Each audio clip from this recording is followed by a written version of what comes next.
Okay, so hi everyone. Um, Looks like I'm finally back to the regular schedule that was planned. So yeah, today we will continue with the little programming language I built over the past couple of streams. I would like to add some more features to the expression language here, so like binary comparisons, greater equals, lower to, and things like that. And that will most probably also lead us to adding, while we do that, we will have to enhance the type system to deal with this new kind of expressions. At the moment, it's quite a basic implementation with a lot of redundant code. So we will take a look at what we can do in MPS to reduce this duplication and to eliminate many of the explicit cases that we have in the type system and make it more general. But more on that later. So you can see the language behind me. It still looks the same as we left last time. So it has variables, can declare, and the variables can have initializers. This, we also have duplicate variable name detection. So if we find a variable twice, in this case, you get an error message that the variable x is duplicated. Apart from this, we have some basic binary expression, plus, minus, etc. And we also have some basic comparison expressions like equals in this case here. We also have strings, so string literals are also supported. They have no you can just do whatever and define string literals.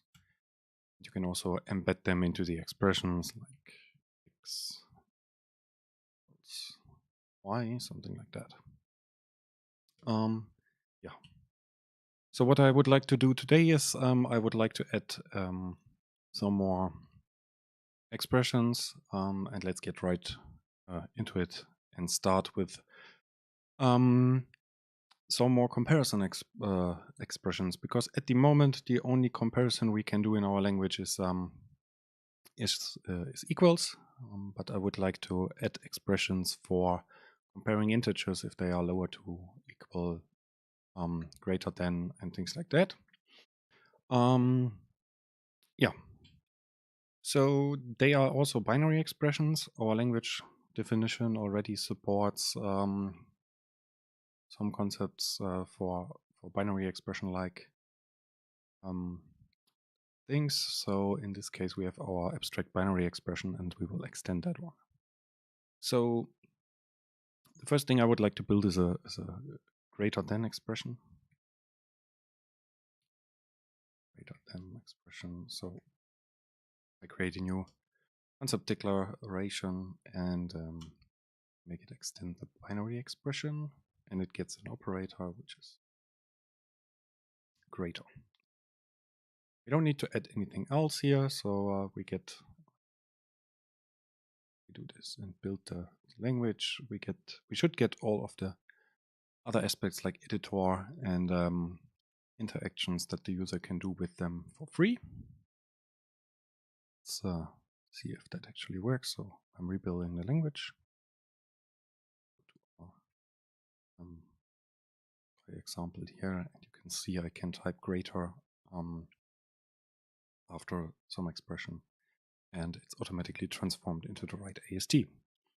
Okay, so let's add some more. Lower 2. It's also a binary expression. It's another operator and more of the same for our greater.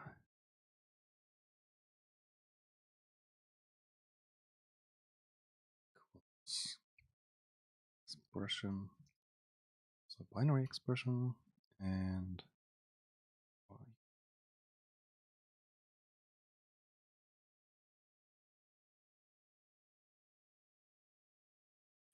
this. We have still to add the corresponding aliases. And here as well. Okay. I think I have all of them. Yeah. We built.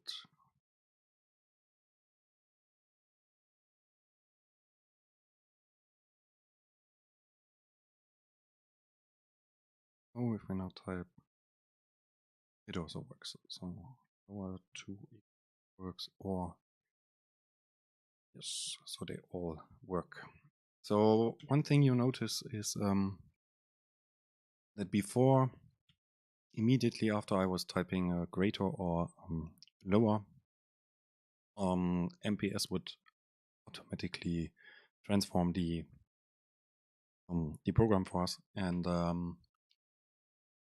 now you can see that if I only type lower 2, then nothing happens at the moment. Only when I press space, something happens. And it is because if I press Control Space here and invoke the code completion menu, we can see that there are still, at this point in time, there are still 2 choices. So it could either be a lower 2 or a lower 2 equals expression. So only at the point where I then type the space, it's clear for MPS which transformation should happen. And if I don't type the space but the equals, then MPS knows what the user was intended to enter here and then executes the transformation. At the moment, these expressions have no type system. So if we take a look at the type calculated for this node, what we can see is that there is no type calculated. So we get the info message down here that there is no type available. And we can also do, I think we can still do stuff like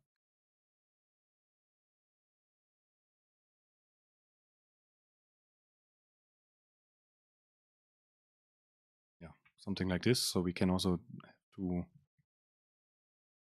string literals and compare them, which I think makes little sense. I think we only want to allow this for numbers. So we need some more type system to actually do this. So let's take a look. So right now our type system has only 2 types that it can really encounter in the program. So one is the integer type, so all of our number literals are integers at the moment. And the other type it can encounter is a string type. We don't have any other types at the moment. And I also don't want to change that now, so we will add more sophisticated things there in the future, like doubles, that you can decide if you have a floating point number literal or an integer number literal, things like that. This will then influence the type system. Maybe we will get to that today. I'm not quite sure. Okay, so next thing then to do is to actually implement the type system for these expressions. So if we go to the greater, actually rename this to greater than equals and lower 2 equals, or lower 2 equal.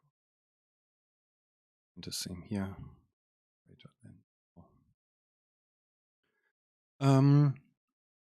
And now if we want to build a type system, what's the type of a comparison? So the comparison should always yield a Boolean value. So either the left side is greater than the right side or not. So there's not much else than this, at least from the semantics that I imagined what this operator can yield. So all of these 4 expressions basically have the same resulting type.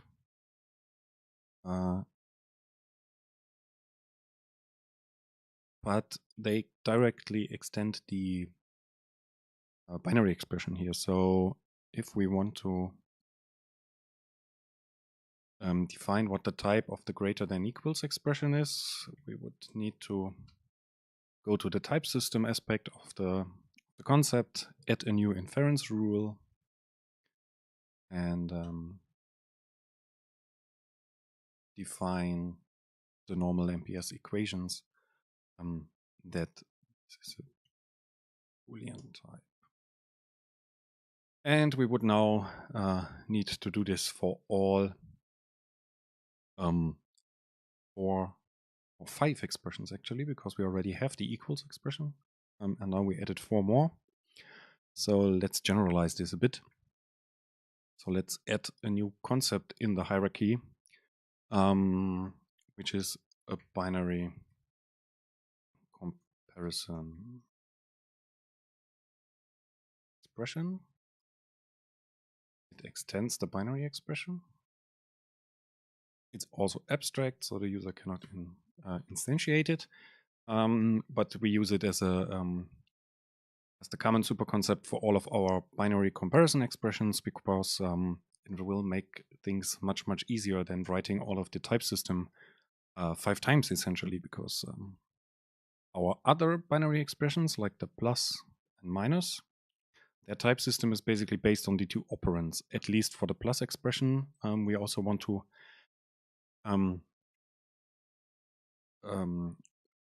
allow that you can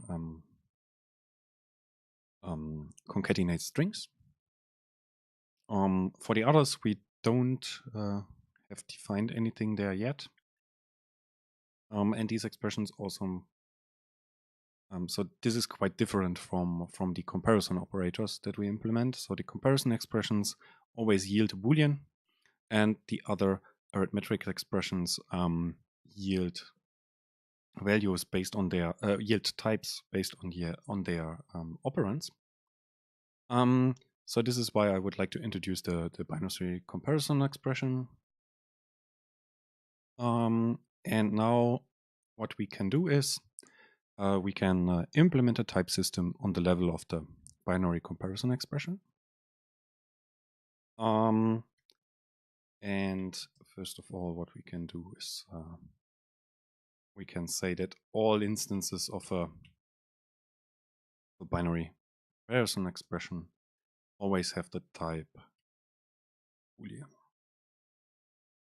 Okay. And I think I can go to my lower than equal expression and remove the explicit type system here. So this, make the language again, go to the workbook here, and if we now check, yes, I forgot something. I have added the binary comparison expression to the structure of the language, but I didn't change the extends relationship in the actual expressions that are binary comparisons. So equals, greater than equal,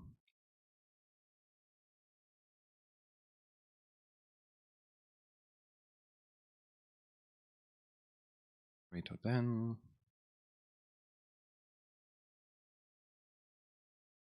lower to equal, and lower to expression all get the corresponding concept.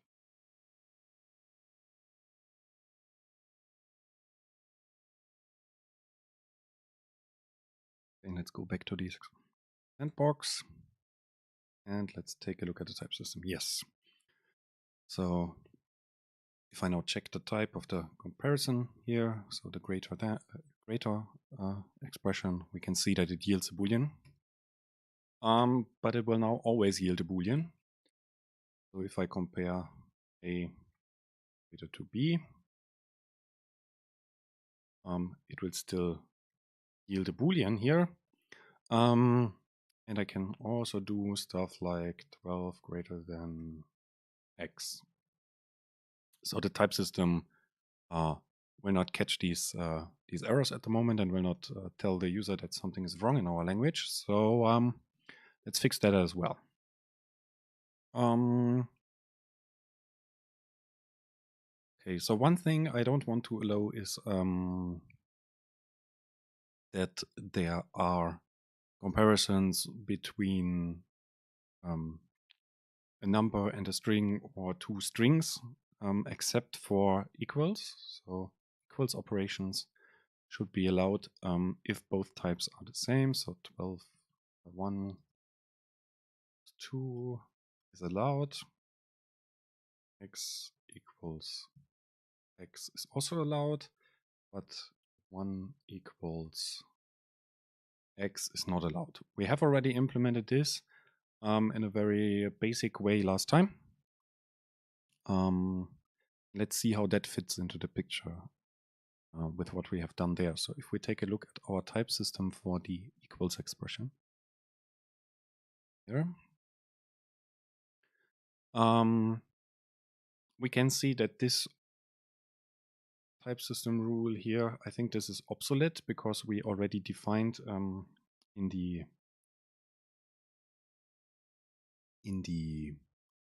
base concept of our binary comparison expressions here that the resulting type of all of these expressions is a Boolean, so we can get rid of that redundant definition. Equals expression here. Let's remove this. So why did that work before? So what MPS did is we just contributed new equations to the type system. So MPS would already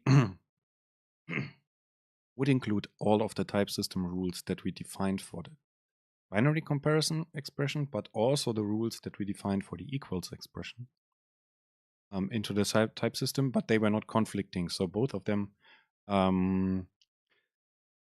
added an equation to the type system that told them the type system that the type of the binary that the type of this expression is a Boolean.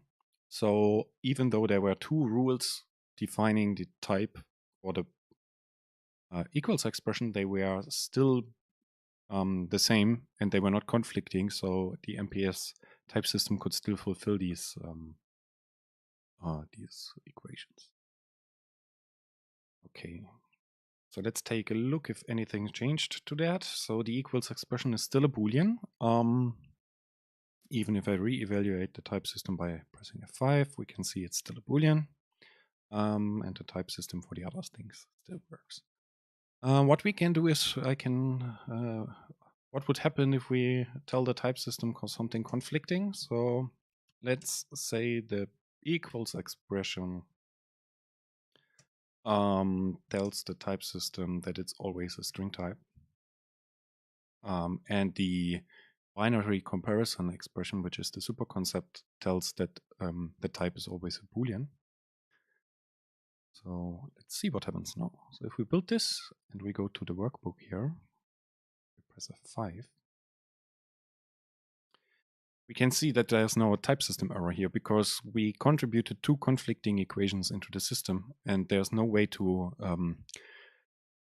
satisfy this for the type system. So one rule told MPS that all binary comparison expressions are Boolean, and then the other rule for the equals expression told the MPS type system all equals expressions have the type string. So both of these were contributed to the type system, and now MPS gives you an error here, which tells there are incompatible types between Boolean and string.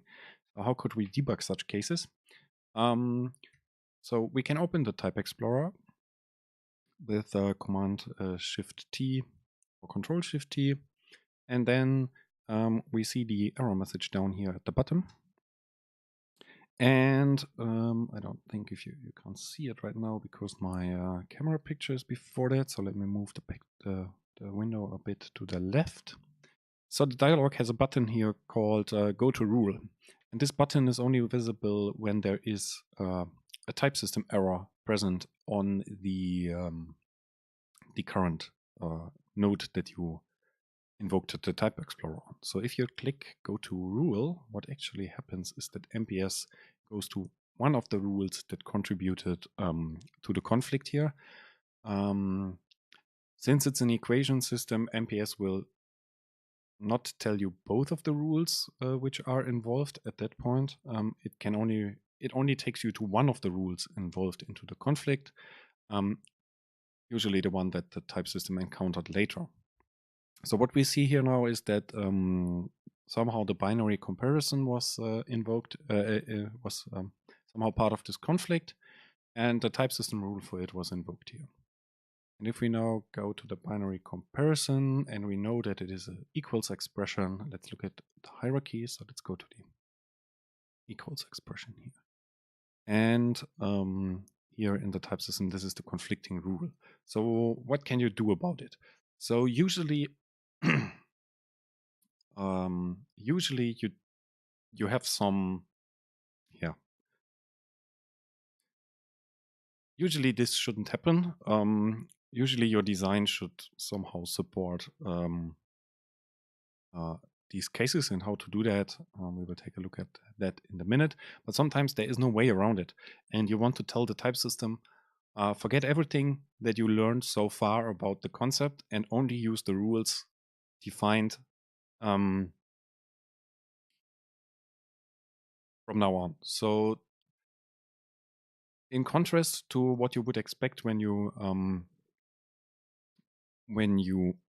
override a method on a class, for instance, it is not automatically hiding the existing implementation. So the type system only adds new equations. It doesn't automatically replace them for this particular concept for you. And to replace that, there is to change that, there is this overrides block in the type system where you can define that you want to override the existing rules for this concept with this definition. And it allows you also to access the concept, etc., and have more refined rules when it should override or not. But what we want to do, we want to always override it. So let's set it to turn true always here. Yes. Now let's run make again and go back to the workbook. We evaluate the type system, and now our errors are gone at the locations where they were before. We invoke the type explorer. We can see now that all of our equals expressions have the same have the type string. So that way you can override existing typing rules by using this overrides block of the type system definition. I don't want to do that. I actually have some other plan how to contribute new rules to the overall type system. Okay. So for our equals expression, we want to have both operands to have the same type.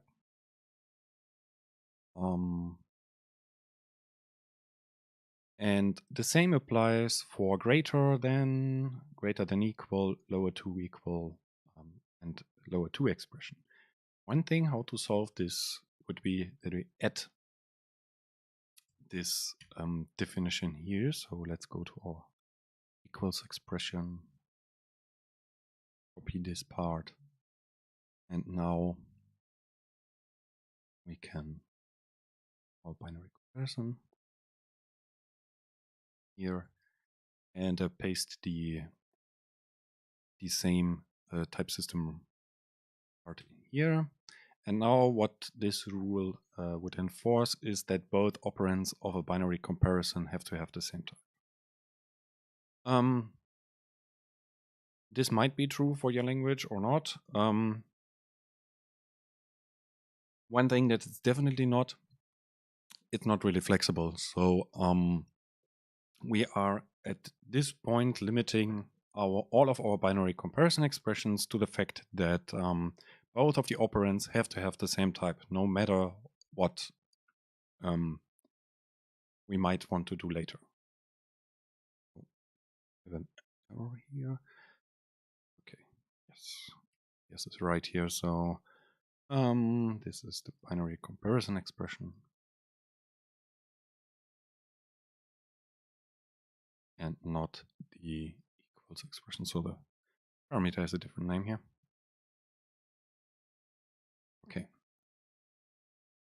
So let's run make again. Go back to the workbook. So 5. And now we also get an error here where we try to compare an integer or a number to a string. We could leave it like this. For our simple use case at the moment, it would work. But let's say later on we add different types of numbers, so floating point and integers. At the moment we only have integers. And at that point, we want to allow that the user can compare floating points to an integer value or vice versa. Because our language can support it, our runtime can make some sense of these comparisons. So if we would like to allow that, this is currently not really possible, because at the moment, what we hard-coded here in our type system is that both operands have to have the same type, and there's no way to actually influence that behavior. Okay. So what can we do about this? So what's common to all of the type system rules that we wrote at the in the past for these concepts? So we have a type system rule for the equals expression. Okay, this is now largely obsolete because we wrote one for the binary comparison expression, so we can get rid of that one. So what we can see here is the type system rule for the minus expression. And now let's take a look at the plus expression. Looks essentially the same, right? So if we take a look at the binary comparison as well, it looks also almost the same. So what we do here is we calculate the type of the comparison, and then we want to ensure what the type of the two arguments is. And for the minus, in this case, we infer the type of the minus from one of the operands, but we also check that both of the operands have the same type. And for the plus, this is also the same. So we have quite a lot of duplication already, even though our type system is super small and doesn't really care about more advanced use cases like comparing floating points and integers. What to do about this? So I would like to get rid of this this duplication, but one thing we can't fully decide. So with the concepts we know so far of MPS here, with the checking rule and the inference rules, there's no real way to solve this in an easy fashion, I guess. So what we want to do is we want to describe in a generic way that the binary expression yields a type and that the operators have to have certain types, and the type that the binary expression yields is basically dependent on the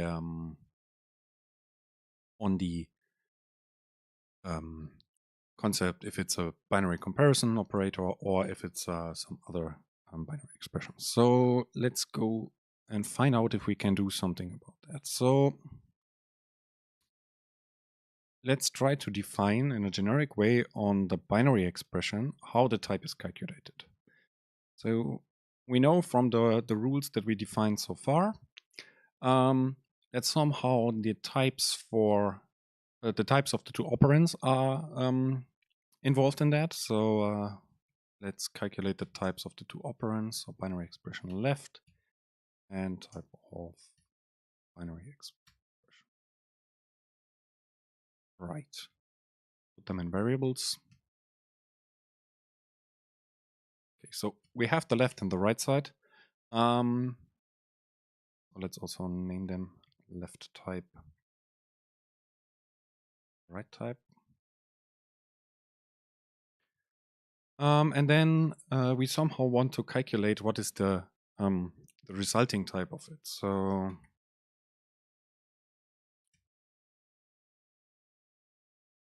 result And if we would now write the simple equation in the types system, it would look like this, right? So yeah.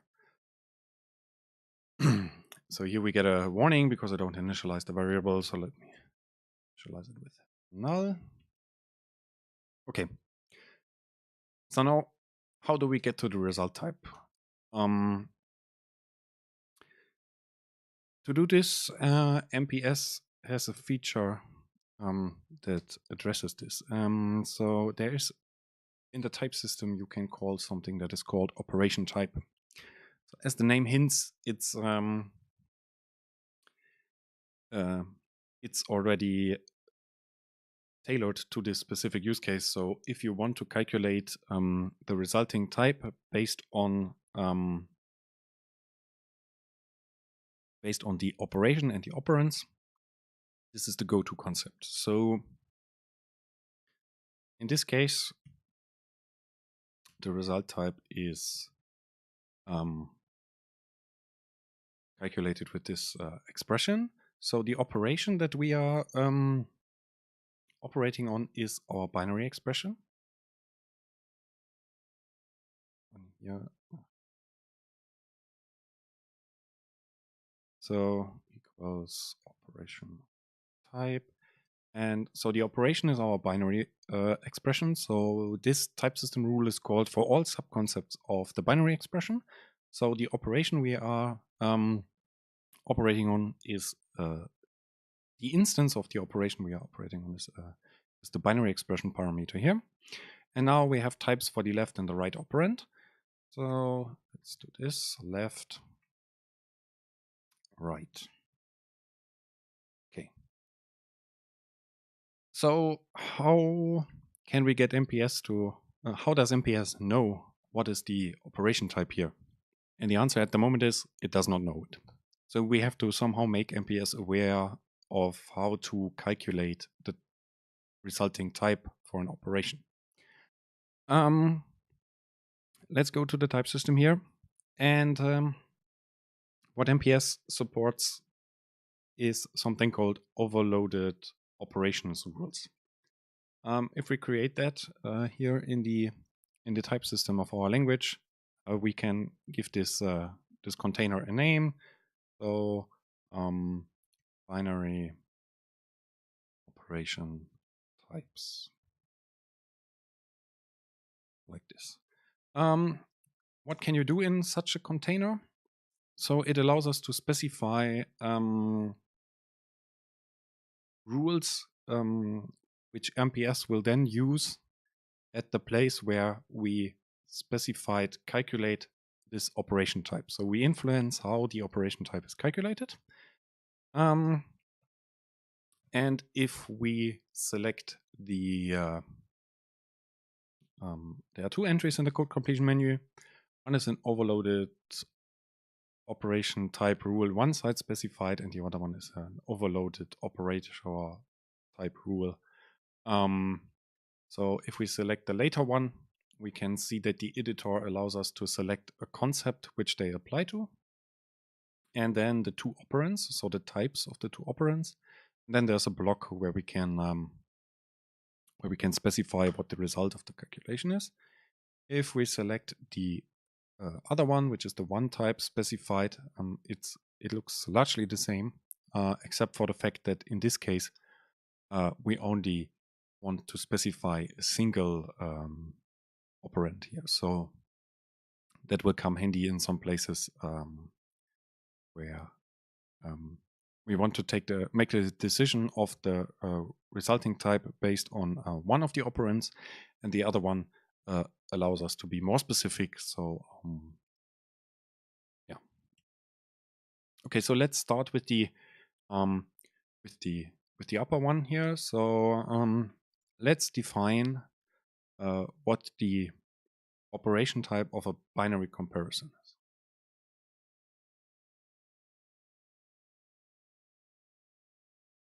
Okay. So the operation concept in this case is binary comparison expression. MPS also allows us to select multiple concepts here. So if we want to reuse logic, we can use that. That might come handy later. So a binary comparison. So a binary comparison between two integers should yield a Boolean, right? So in this case here, in our example, where we have a binary comparison between two numbers, we would like to yield a Boolean. So let's encode this in the overloaded operations container.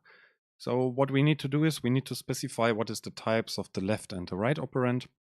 And to do this, we have to actually instantiate the nodes of the concept we are looking for. This might look a bit strange at the beginning, but because there is kinds of new expressions here. So what I usually tend to do is I use the light quotations here. So it's a bit more declarative what's happening, but still it somehow looks strange because you have to instantiate the concepts. So integer type, and the right operand is also so to select the light quotations from the code completion menu is you can either press Ctrl space and start searching with light, and then MPS will match it, or you can start with the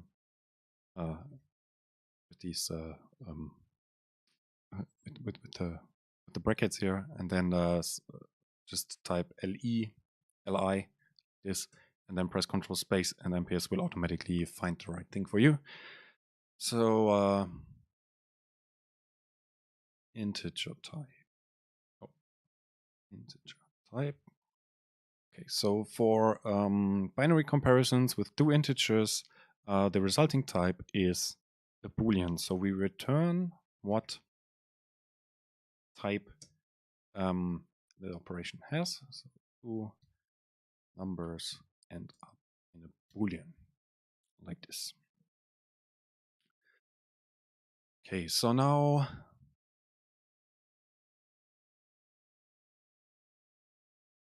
what we want to allow is this. Wait, let's first take a look at what happens now. So let's build this. Here, make, and press F5, and now everything is right. So now here it tells us that there is incompatible types between null and Boolean, for instance. So let's check where this error is coming from. Open the Type Explorer and use the Go to Rule button here to go to the offending rule. And keep the error message in mind. So it's null. There's incompatible types between null and Boolean. So it seems like that this result type here is null. So why is this happening? So it seems like that the operation type hasn't yielded anything. So we have defined it for all comparisons between number types. So if we check here, we can see that the left side is a number and the right side is a number. So our rule should actually get invoked, right? So somehow the type system came to the conclusion that that the operation result cannot be calculated. Okay, so what has happened?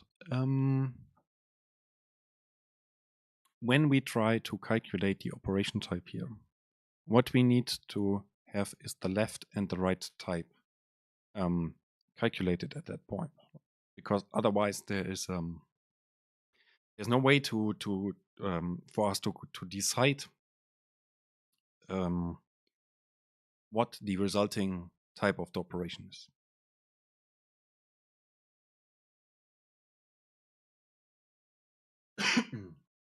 But since the MPS type system is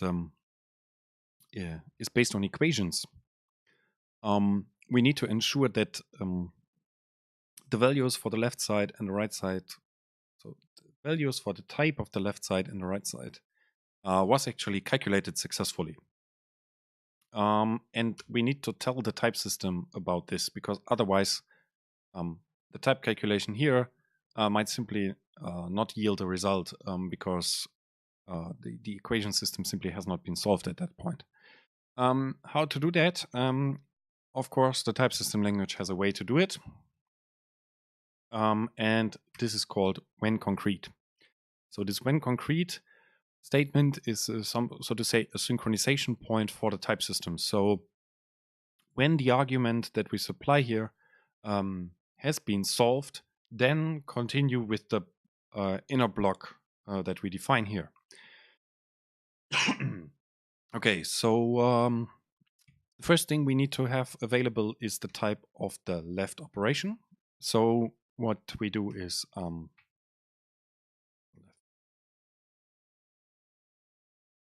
the when concrete block here takes an expression, which is the thing you want to synchronize on. So in this case, it's the type of calculation of the left side of the binary expression.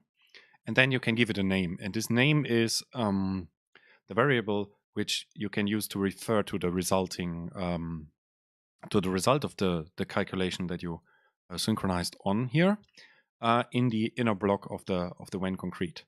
And the second thing we need to have a concrete result here is the type calculation for the right side. So like this.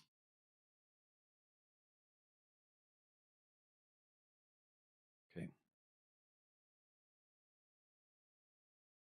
What we can get rid of is the two variables here. Okay, our program now gets invalid because the two variables do no longer exist in the current scope. So let's move the the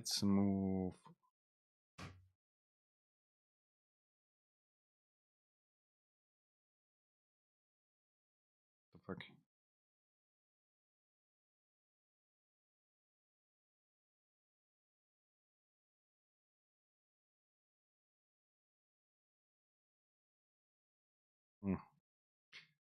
It's like my up key got stuck.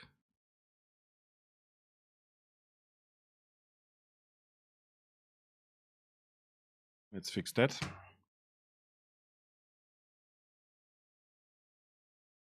Okay. It seems fixed. Okay, let's go to the binary expression typing rule here. And let's add the code we need in the when concrete block. So after we have calculated the types for the left side and the right side, we can now finally use the result of those two type calculations to get the result of the overall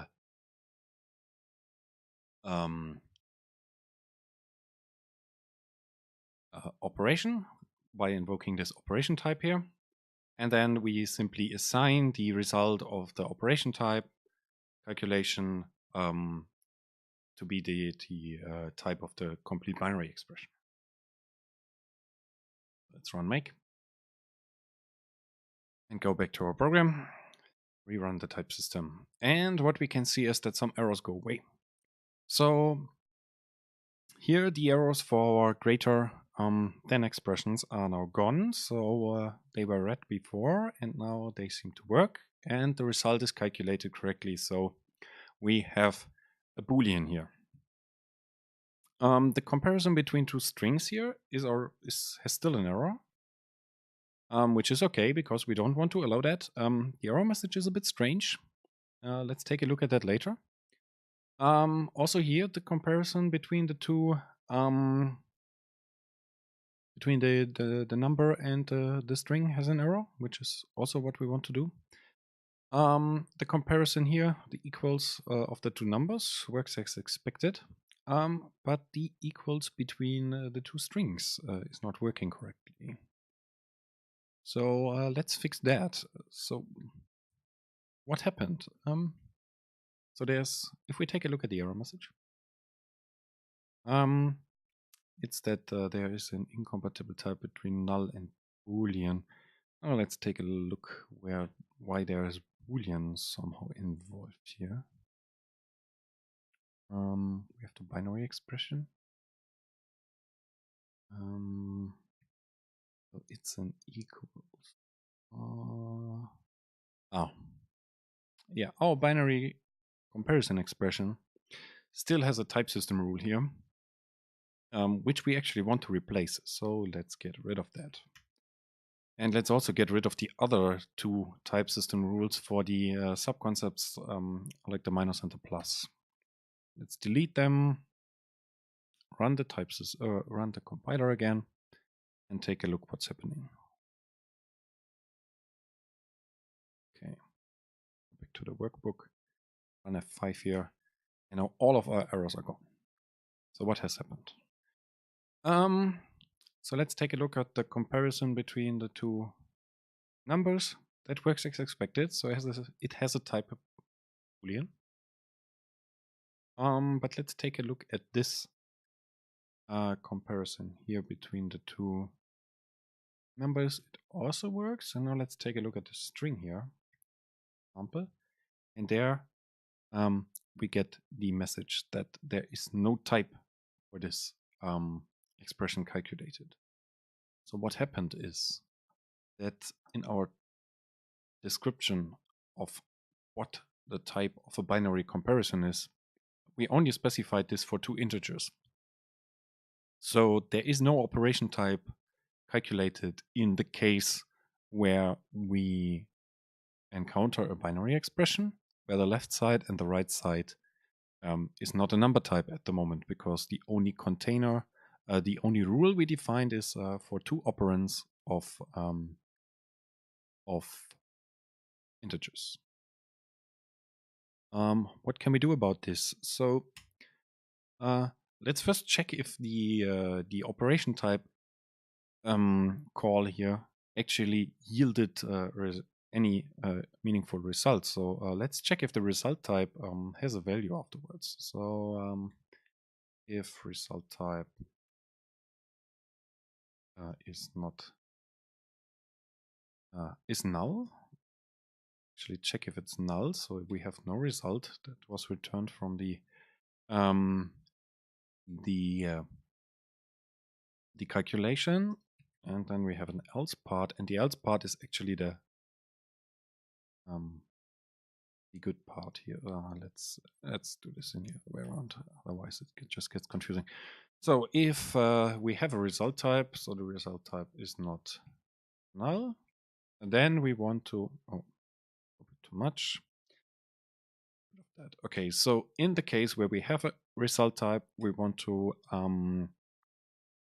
tell the type system that the type of our binary expression is the type that the result that the operation type calculated for us. And in the other case, so if we have no type, we want to show an error message to the user, at least for the developers to get notified that something is missing.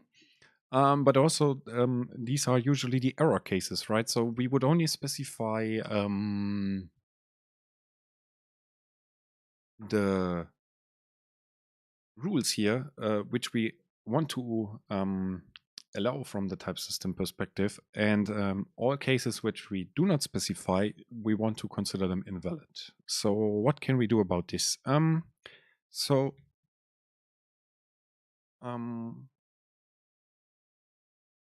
MPS has something that is called a runtime error.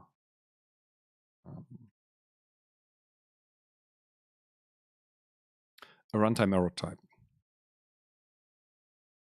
I think we can use that one here. Yes. So in the case where We cannot calculate a result type for the operation. We want to show an error. So in this case, we can just say that the type of the binary expression is a runtime error type.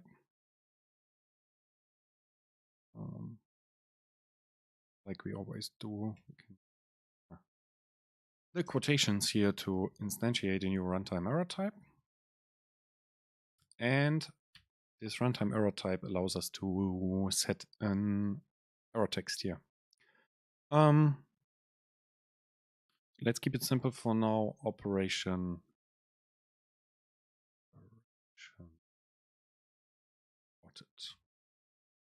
Okay. So in the cases where we have no operation type, we have error here in the model. So let's see what's happened now. So if we now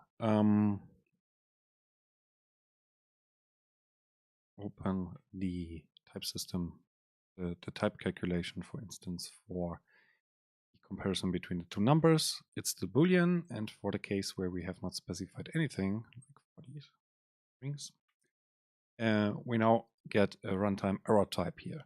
So the error message is not shown to the user at the moment. We can also do that. They can do that as normally, as you wouldn't usually do in the type system with the error statement. So as we did in the, oh, this was the wrong one.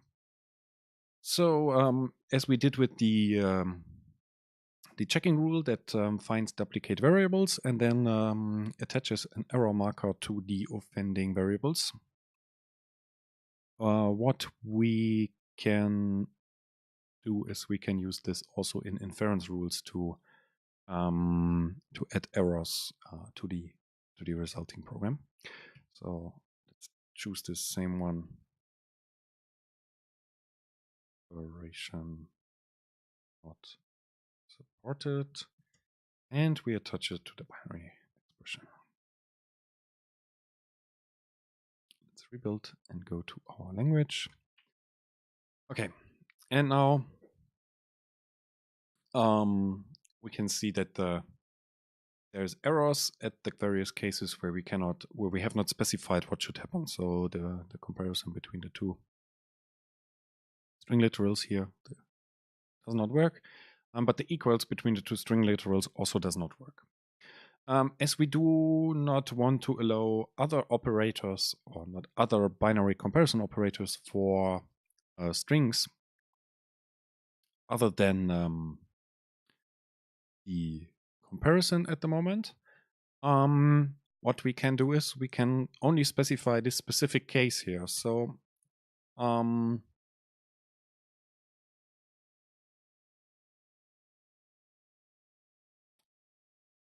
we have a equals expression, which is the expression we want to specify the rule for. And then we have the two operands, and the two operands have the type string type. Like this. And in that case, we construct the result, which is a Boolean. Oh, like quotations. Boolean type. Like this. And if we now run the compiler, take a look at the program, press F5 to re-evaluate the type system. You can see that the comparison works, so equals works, but the others still get the error message that somebody is offending the type system rules that we defined, which is what we actually want to have. We can see that some other stuff up here in our program still is not supported, so plus and multiplication doesn't work, but at least our comparisons work in the way we want them to work at the moment. Okay.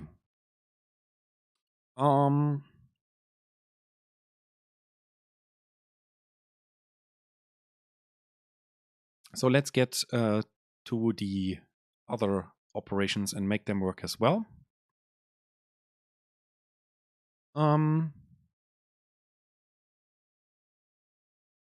At the moment, if I'm not mistaken, yeah. So while we have a specific superconcept for all binary comparisons, for all the other arithmetic expressions like plus, minus, multiplications, etc., we don't have a common superconcept. But the type system rules for these concepts are also largely the same. So at least for numbers, we want to allow the same operations for all of these four expressions with numbers. So instead of specifying, so at the moment there is no way to specify here in the overloaded in the operation types what is the result for a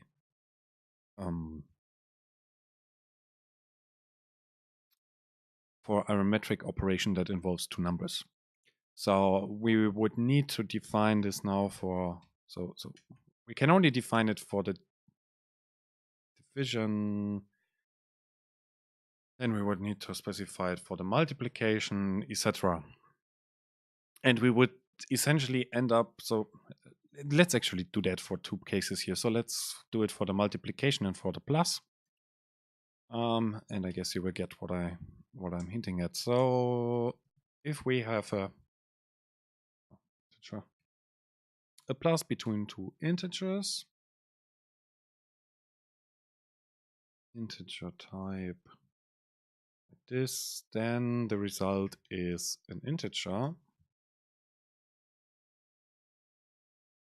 that, and if you have a multiplication between two integers, it's the same. Yeah, we have the multiplication. Oh, mul expression, and both of our operand types are integers. That and like that, and then the result is also an integer.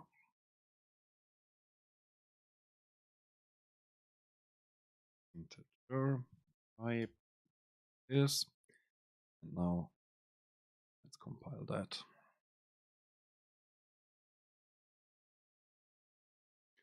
Okay, let's rerun the type system. Okay, so the error up here goes away. So at least for plus and multiplications, it works.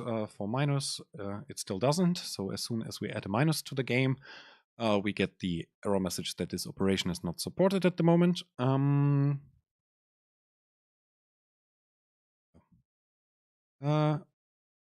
So what we would need to do is we would need to specify this now for all four cases here. All four cases for numbers would look essentially the same. So let's try to generalize that as well. So what can we do about it? Just as we did with the comparison of expressions, we can also just add a new superconcept to all of these expressions and therefore be able to specify an operation type based on this common superconcept. So arithmetic, 1 second here.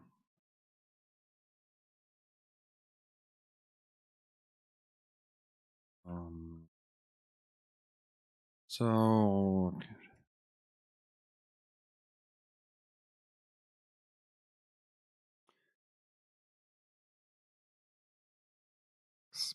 expression, arithmetic binary expression actually. This, which is a binary expression, and it's also abstract. Okay.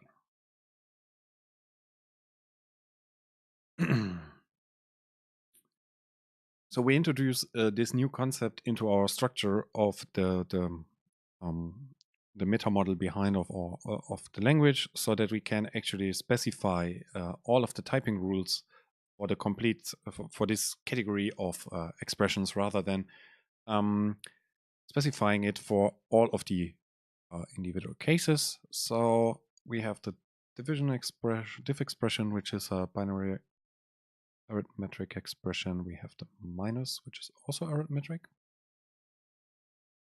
and multiplication, and the plus as well. Okay. So what we can do now is we can basically delete one of the two cases here. So for all binary arithmetic expressions that involve two operands of the type integer, the resulting type is an integer.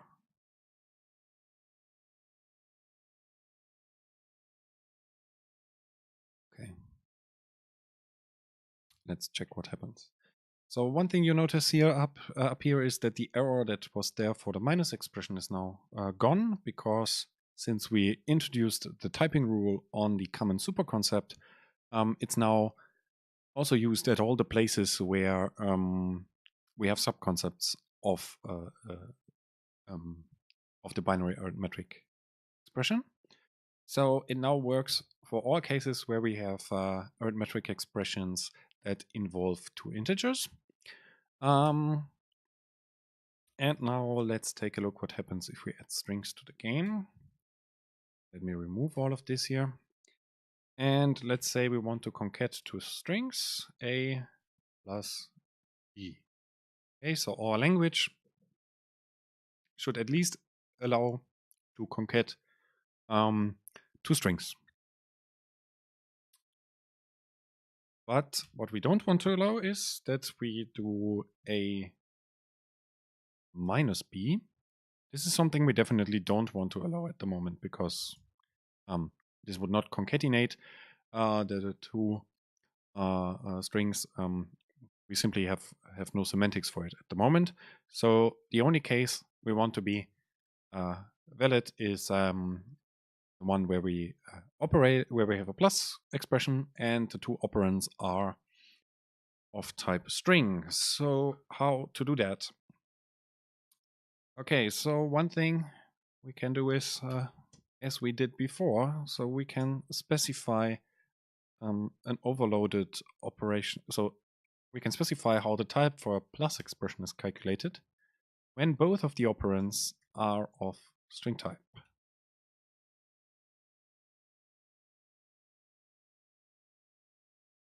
Like this. And in that case, the result is also string type. Let's rebuild. Okay. Reevaluate the type system. And what you can see here is now that the error here is gone. And if we take a look at the resulting type, it's a string, as we expected. And the error down here is still present, so the operation between two strings is not supported. So what's next? So what we could think of is something like where we want to allow that as well, right? So if we have if one side of a plus operation is a string, we want to convert the other side to a string as well. So if our language would allow something like this, so if we have one string and we have a plus and it's participating in a plus, then no matter what the other side of the plus operation type is, so no matter what the type of the other participant in the plus operation is, the resulting type should always be plus, because our runtime will take care of taking the other argument to the plus and converting it to a string and then concatenating it together. So in our case, we would convert the 12 as a number to a 12 as a string and then concatenate those two strings. So we would end up with a string that contains 1, 2, 1, 2. Okay. So we can also do that with the operation types here. And this is where the second kind of operation type calculation rule comes into the overall thing here. So we can select the one side specified, and this is essentially the use case that we have here. So we have one of the two operands has a string type. So if we encounter plus expression where one operand is a string or has a type string, yes, then the resulting type is definitely a string. Like this. So let's build the language again and go back to the workbook here. Rerun the type system and the error is gone. Let's check the types, and now the plus operation yields a string type, even though the left side is an integer and the right side is a string. So this is the use case this is one of the use cases for the binary operations where you only want to specify one of the arguments, because otherwise you would have to at least you have to specify two cases here. So one where the left side is a string and one where the right side is a string, and you don't really care about the type on the other side. So this is a shorthand for doing that. Okay. So now we have some more expressions. We also have some more type system to them. So we have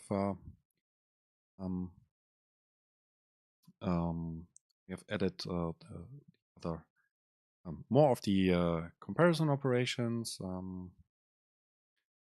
and so on. But what you can see here is that something strange happens now. So we get an error here, but this should actually work, right? So we could compare. No, we can't. This is actually correct. So yeah. So yeah. So you can't do something like this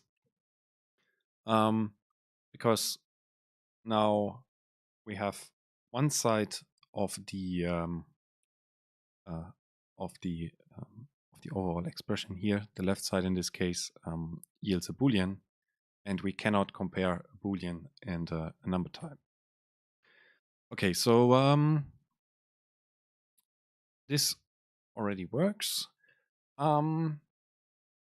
We have our expressions. We have some more comparison operators. Our comparison operators work with two different sorts of types in the program, with integers and with strings. So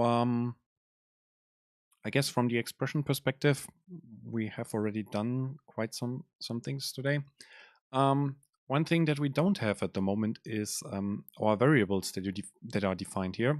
They have no type at all. So if we try to calculate the type of a variable, there's simply no type associated with this with the element in our AST. I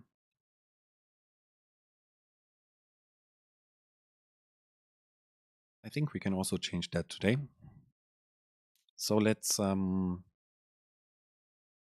first have variables that get the type from the expression that is used to initialize them. How to do that? Let's go to the variable to the declaration of our variable concept. And at the moment, it has no type system at all. So let's add a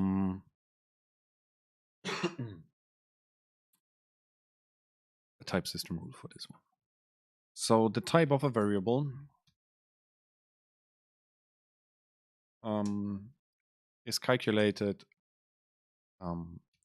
by calculating the type of the value that is used to initialize it. So by this equation in the type system, we told MPS that the type of the AST node variable is calculated by calculating the type of the value, and value is an expression here, and that's the initializer of our variable. So let's build the language and take a look what happens to our program. So 5. Okay. And if we now check, we can see that the variable z here has a type int, which is correct because we have a number literal that is used to initialize it, and that has the type integer as well. So let's take a look at the variable y. It's also an int because we have an expression that yields an integer here. So let's take a look at a. A should be different, right? Yes. So a is now a string because it's initialized with a string literal. Let's take this one here and add another variable to the game and see if it also works for other expressions. X, okay, and check the type of that one, and it's also a string. Okay, so right now our variables get the type from the initializer. But what I would like to allow is that you can optionally, so let's say here after the x, right? How about you could say var x colon and then the type that you expect for this variable, and then the type system would ensure that you initialize the variable correctly. So so this is entirely optional. It's only for the cases where the user wants to make sure that the variable type is not inferred from the initializer, but it's actually specified by the user, and then we check that the type of the expression that is used to initialize it is actually correct.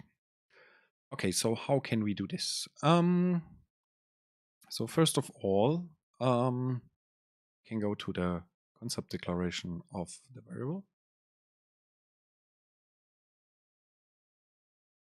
And at the moment, we can see that there's no way to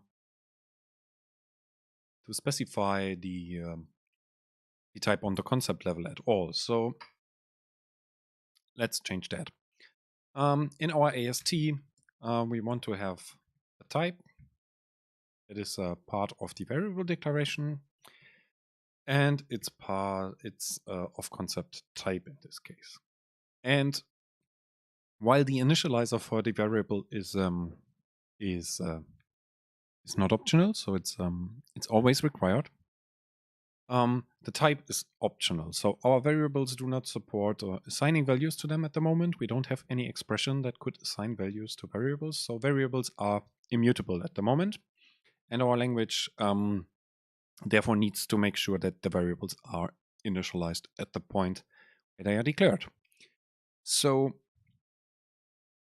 we also want to show that in the editor, right? So somehow we need to show to the user that well, we don't only want to show, we also want to have the ability for the user to enter the type. So let's choose a simple syntax here. So like this, in the editor definition of our variable, after the name, there's a colon, and then there is the actual type specified, and after the type specifier, there is the initializer. Let's build this.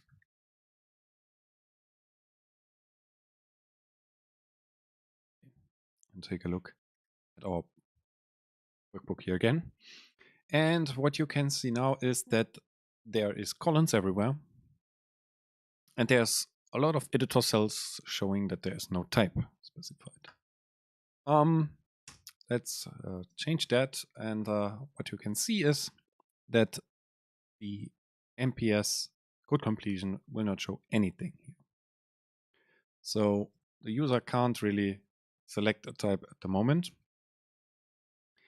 And this is because what we did all the time while developing our language and choosing these different types, and also the type that we use to specify here, this concept. So if we take a look where this is coming from, we can just follow the reference by Command click or Command B or Control B if you're on Windows. Then we check where this is coming from. We can see that this is actually from base language. So what we did is we reused the type system from base language, which is Java. Okay, so what to do?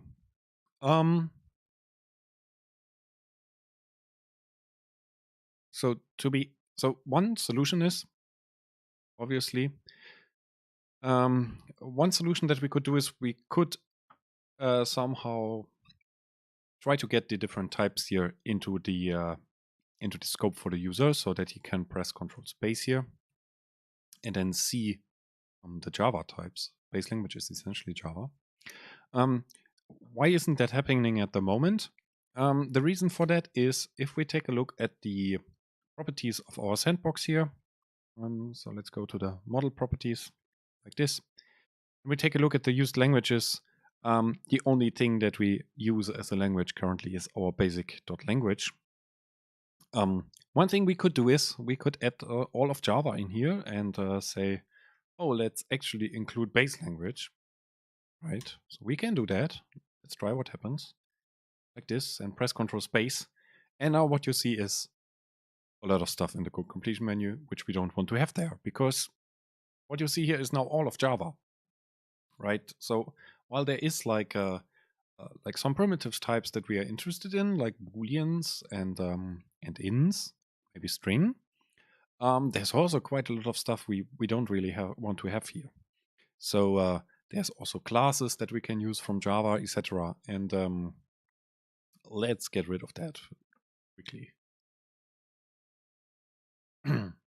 So what we want to do is we want to have types in our own language, and we don't want to reuse the things that are Java specific.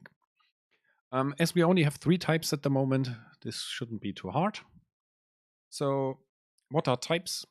Types are also just normal MPS concepts, so you define them in the structure of your language. So let's first of all define our own concept that is called type, which is the base for all of the types that we use. Like this, it's abstract. And for now, it's mostly a marker interface, a marker or a super concept that has no behavior at the moment. It doesn't carry any editor. We can actually give it an editor to reuse that. So let's say by default, all types are just represented by the alias that they of the concept that they are. Okay, so let's add the 3 types that we have. First thing was integer type. Okay, it extends type. And one thing you will notice is that there is now quite a lot of duplication in the code completion menu. So you have to make sure to take a look at the right side of the code completion menu. So there is MPS shows where the actual concept is coming from, and we want to have the type from our basic language. So let's select that and give it an alias int for now. Okay, the second type we want to have is a string type. Okay, it's also a type, and it's the type from our basic language, and not the one from base language. And the third type we have is a Boolean type. It's also a type, Boolean, and I think I forgot to specify it's for string. Okay, let's put them in a virtual package to organize it a bit. So here's set the virtual package types. Okay. So we have now 3 different types and an abstract base concept for all of our types. Let's go to our variable declaration and specify that we are using a different type, not the one from Java, like this. And let's rebuild the language. And Yeah. And if we now go to the to our variables, we have changed what concept is valid for the type of a variable. We can see that now only our three types that we defined in our language are showing up here. So we have a Boolean, an int, and a string. These are the three types we support. So we could select Boolean here, int here, string here, and select int here. Okay, let's first change something in the editor because I think it's not really clear. Let's change the color of the type. So types by default. Oh, and this is the wrong type. So let's. It gets annoying. So let's fix that in a minute. Okay. So text foreground color as a style, so you can apply styles to editor cells. I think I showed that in one of the earlier episodes that you can go to an editor cell and then to the styles and set the color. And in this case, I would like to have it dark blue. Let's rebuild. And now all of our types are blue instead of bold black like the var keyword. Okay. So let's actually try to get rid of this naming confusion here. So we have a concept called type, but also MPS has a concept called type.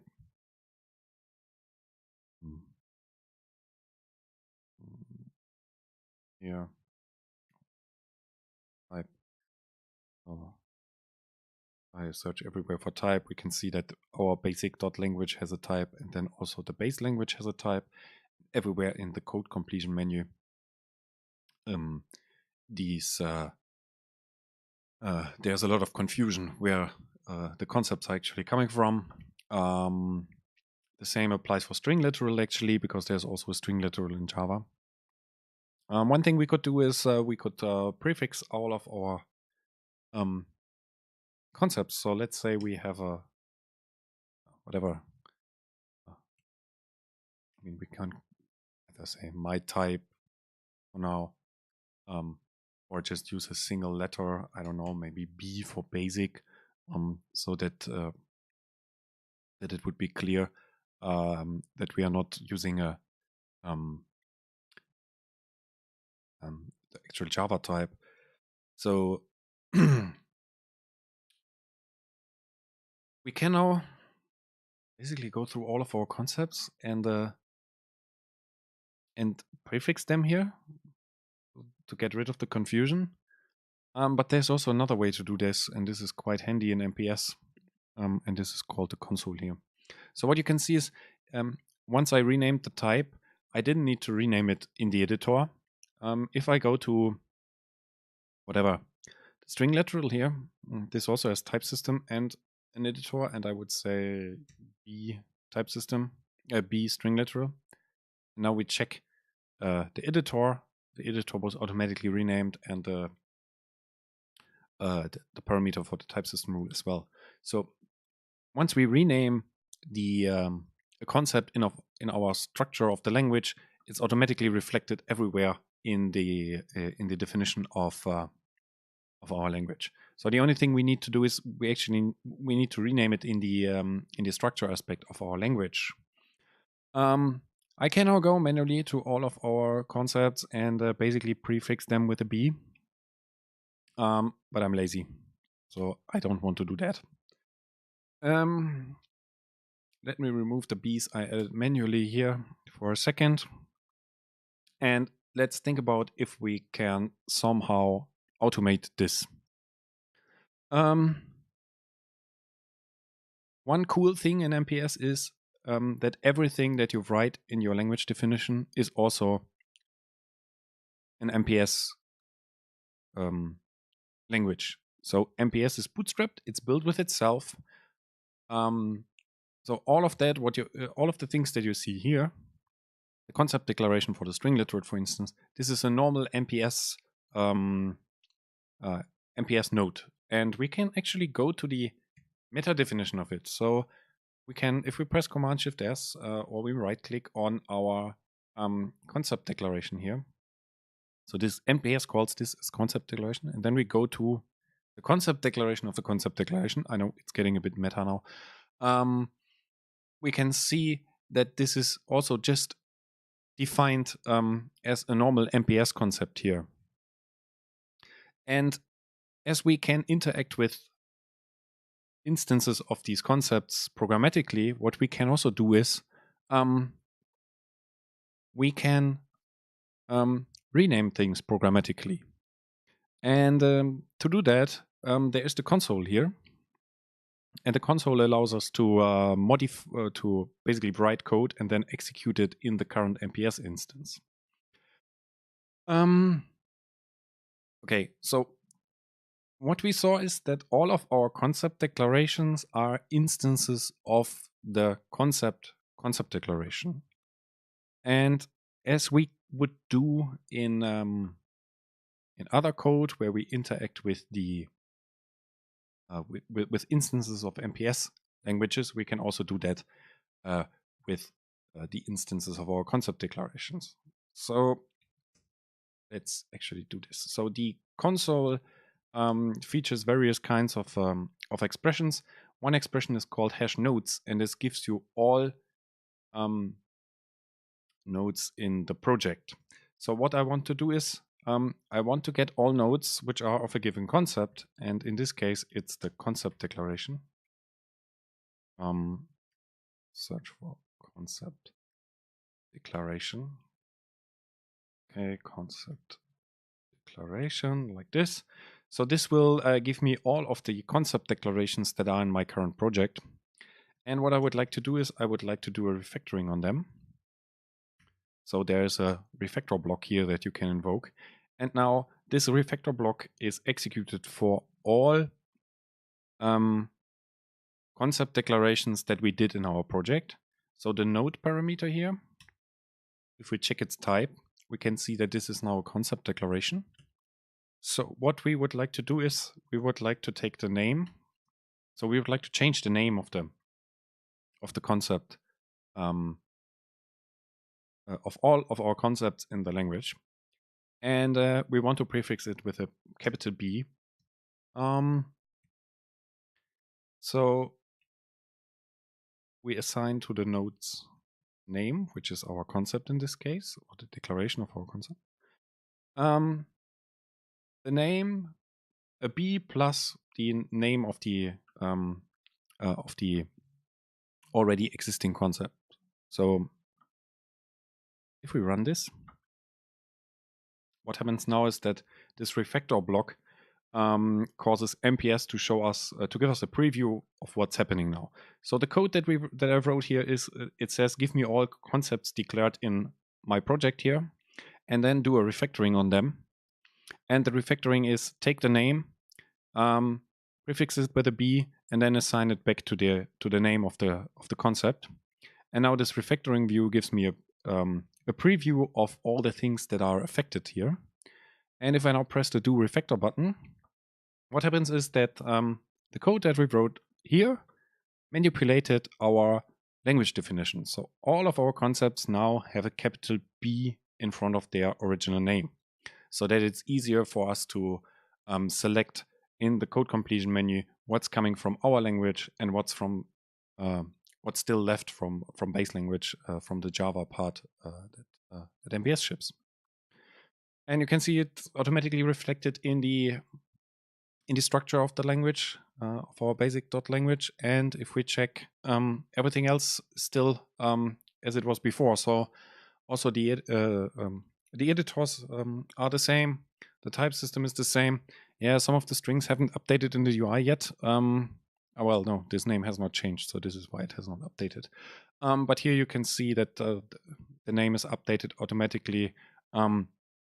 So this is quite a powerful feature. We will use this quite a lot in the future, I guess, to do automated refactorings, also of our language definition, but also of programs written in in our language. And while it might not seem so obvious at the moment where it's coming handy, it's definitely something to keep in mind. So this meta level in MPS is really handy because you can manipulate your language definition programmatically in the same way you would manipulate programs that the user has written in your language that you defined. Okay, so let's rebuild.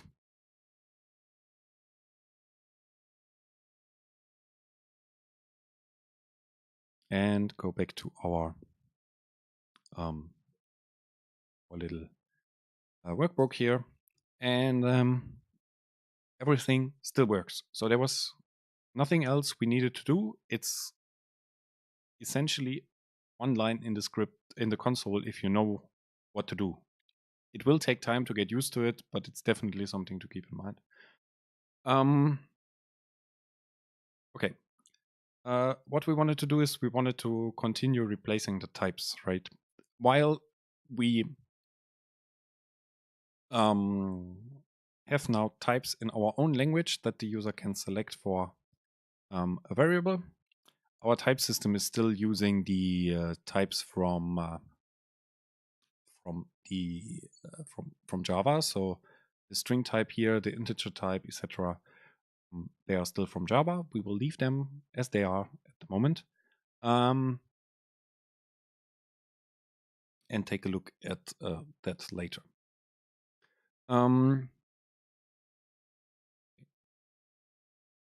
So next thing I would like to do is I would like to get rid of the space here, right? So, I mean, this looks pretty ugly. Let's do that first. Let's get rid of the space between, oh, I don't want to move anything. Let's get rid of the space between the colon and the type. This is in the editor definition of the variable. Command 2, open the inspector. So you can press Command 2 everywhere to open the inspector, or you can still see it. It's behind the camera, so let me move them up for a second, like this. So at the lower right corner, there's also this tool window that you can open, which is called Inspector. It's here. Or you can press Command or Control 2 to open it. Okay. In the inspector, we can apply a style as we did for the string literals. The style to get rid of the space is called punctuation.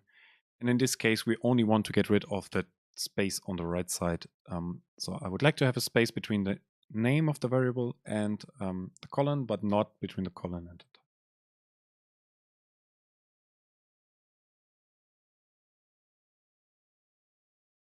Okay, so back to the workbook. It now looks like this. What's still a bit ugly here is that the colon shows up when there is no type, right? So what I would like to get is that the user can, that if there is no type, we don't even show it to the user. But as soon as the user types a colon behind the name of the variable, I would like to show the type here and have him enter the type for this for the variable. How can we do this?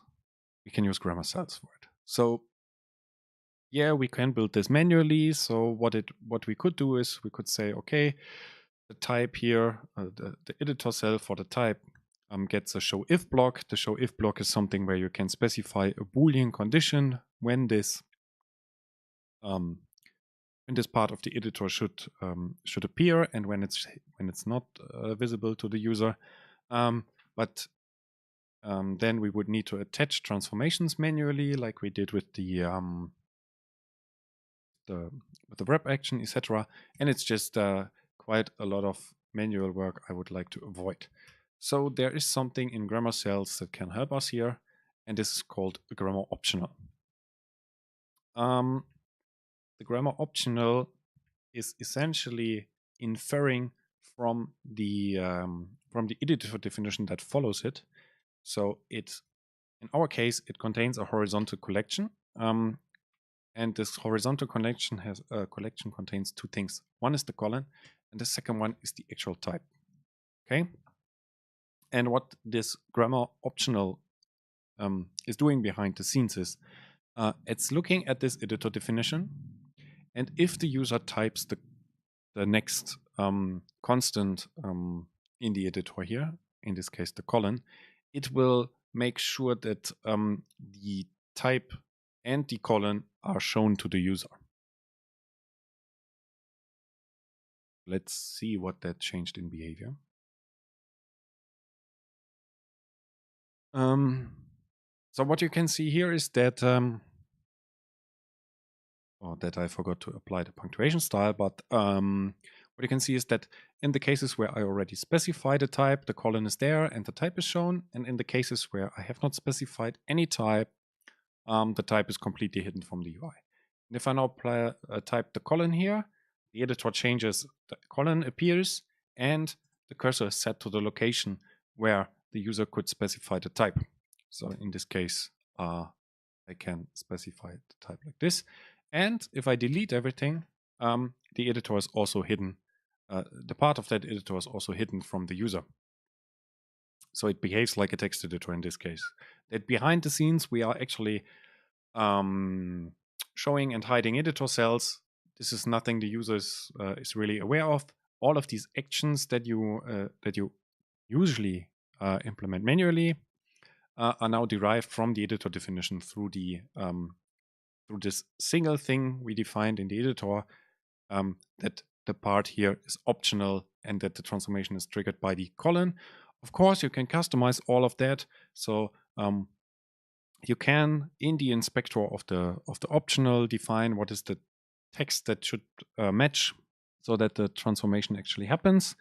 Or what do you want to do with the after this transformation has happened? Do you want to initialize the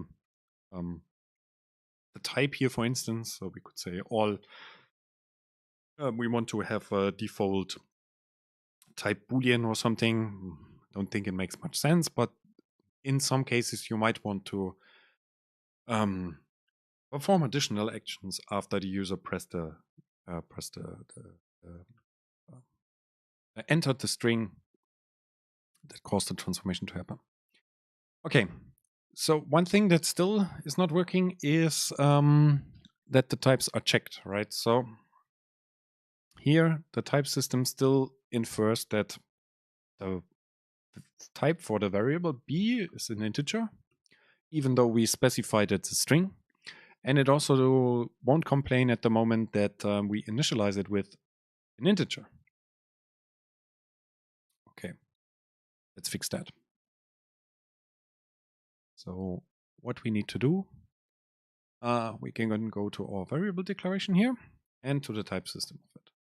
So at the moment, the type system simply says the type of the variable is calculated by calculating the type of the value. But this is not true in all cases. So if our variable has a type,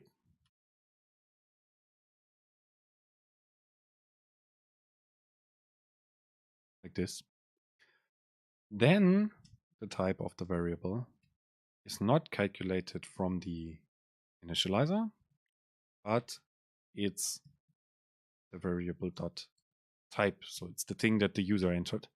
And else, else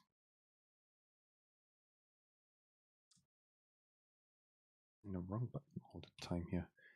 Okay, and in the case where we do not have an explicit type, we still calculate it from the value.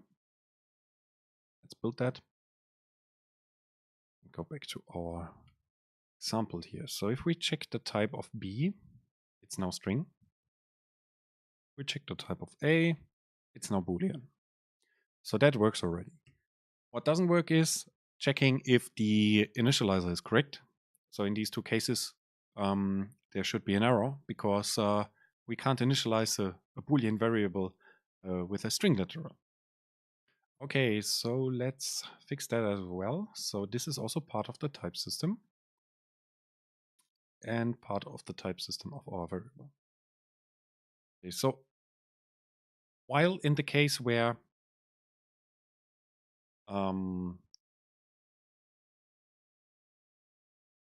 we have an initializer, where we actually tell the type system to calculate that the type of the variable is based on the type of the value, we want to tell the type system that it should check if those two types are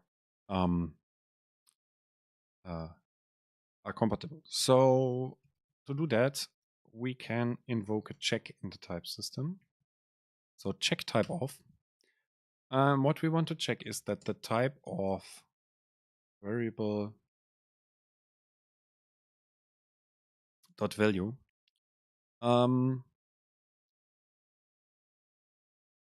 no, the other way around. So we want to check that the type of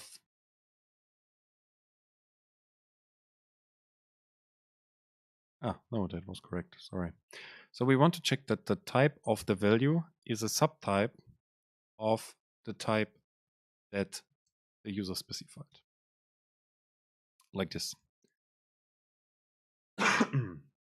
So what we instead of so the lower part here tells MPS this is a calculation, so it's nothing. So this is something that really influences how types are calculated, and the upper one simply says, do not use this as a means of calculating what's the type of something in the program, but simply check if the condition that I gave you is fulfilled. Let's make that here. Okay, let's press F5, and we can see that there are some errors. A string is not a subtype of Boolean. Okay, so let's create another variable.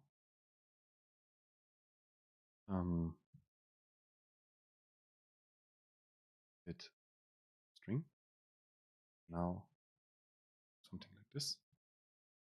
And what happens is that we now get an error message that says string is not a subtype of string.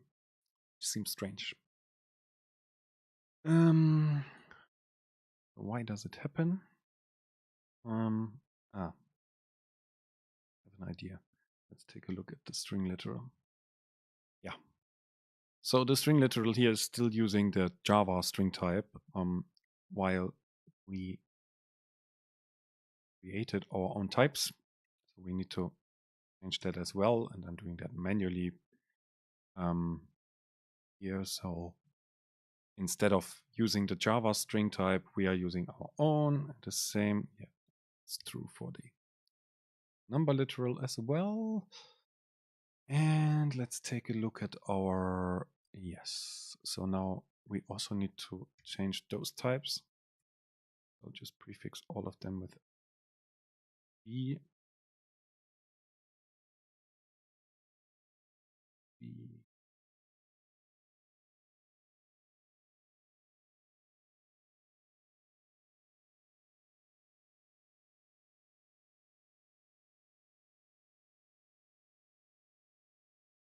And here, and those two as well. Okay, build.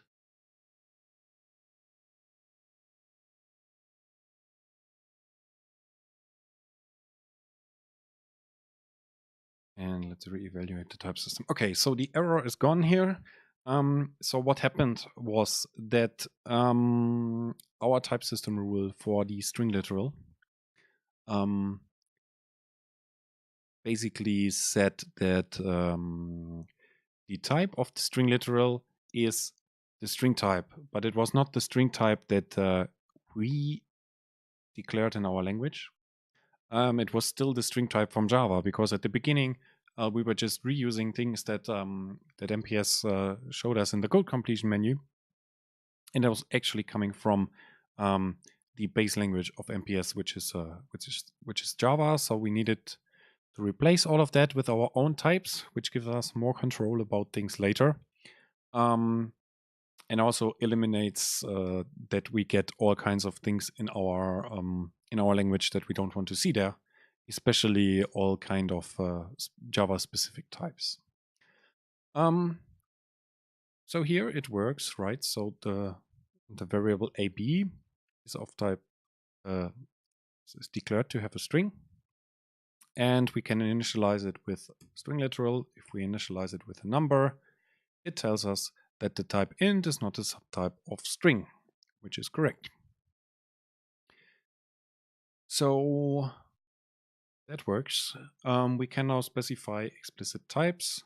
Let's make the editor look a bit better and get rid of the spacing here,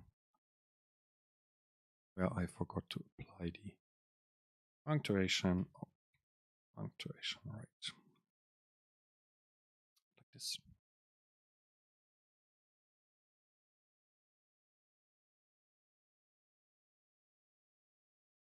Okay, and we can see that it now looks much better.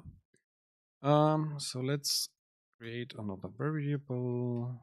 Okay, we can't type var at the moment. What's going on here?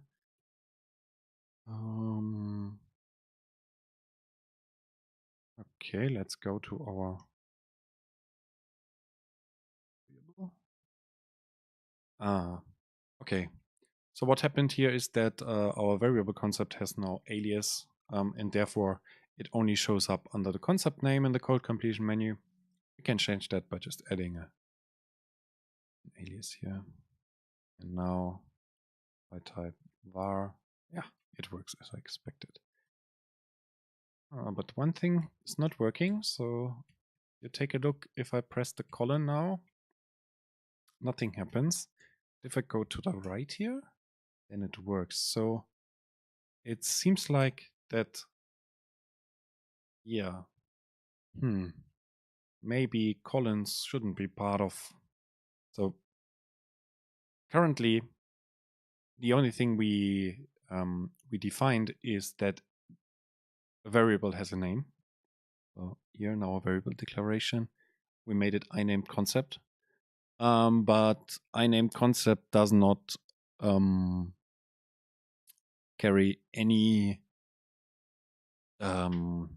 additional constraints for the name. So it's simply, we take a look at the definition here. Inamed concept only says the concept has to have a property of type string, and that is named name. Let's change that. So let's add some constraints for our name property. We can do this in the constraints aspect, and to do so, we just create a new constraint aspect for our.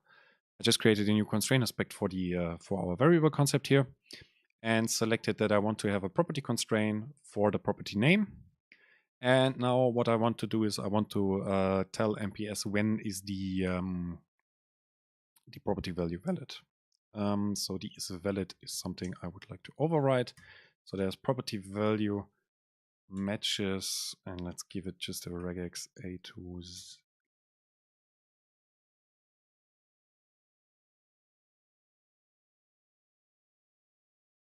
set any. So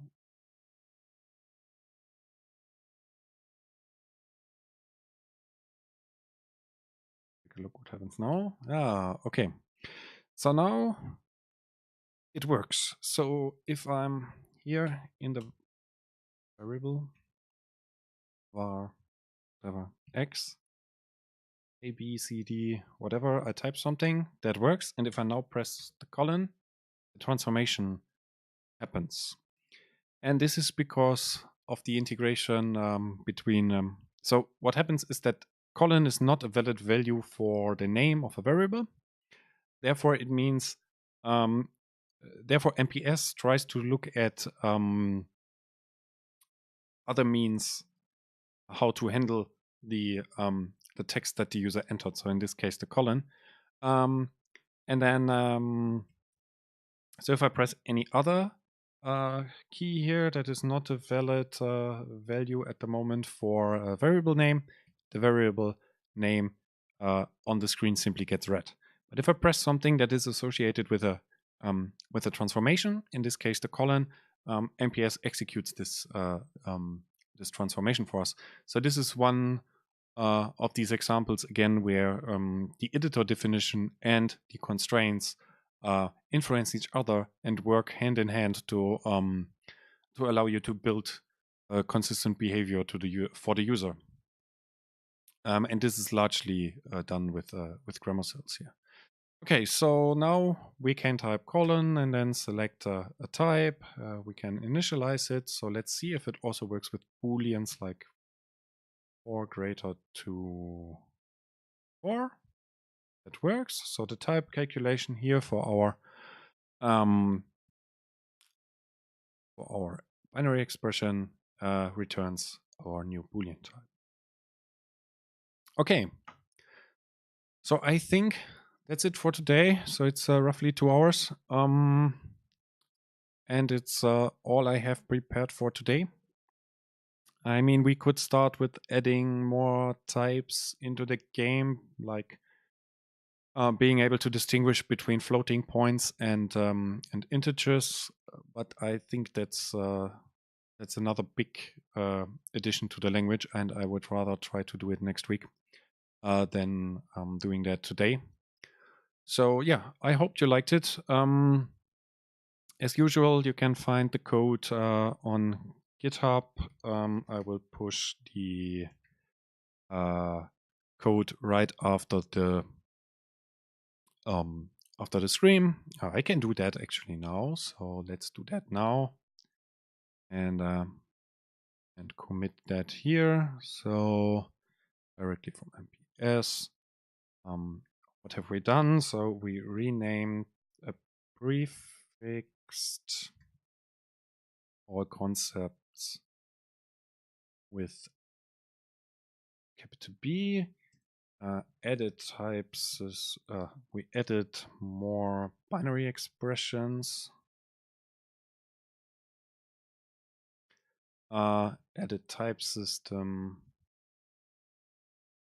for new binary expressions using overloaded operations.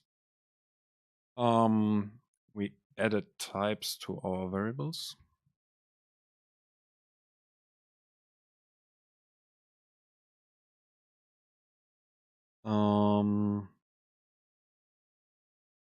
Yeah, I think that's it. So let's commit that. Oh. Okay, this is the 4 errors I have here in the example. So let's get rid of them so that we don't commit stuff that is broken. This. Okay, commit. Okay. So let's push that as well.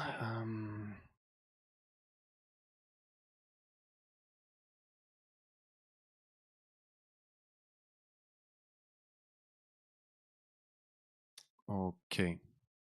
So the code is on GitHub. You can take a look at it on your yourself if you like. Feel free to comment in the repository or in the Slack channel that I created, or the streams on the MPS Slack instance. And hope to see you next time. I hope you found this useful. So next time I will be streaming on Tuesday next week, 8 o'clock as usual, European time. So yeah, see you then, and goodbye.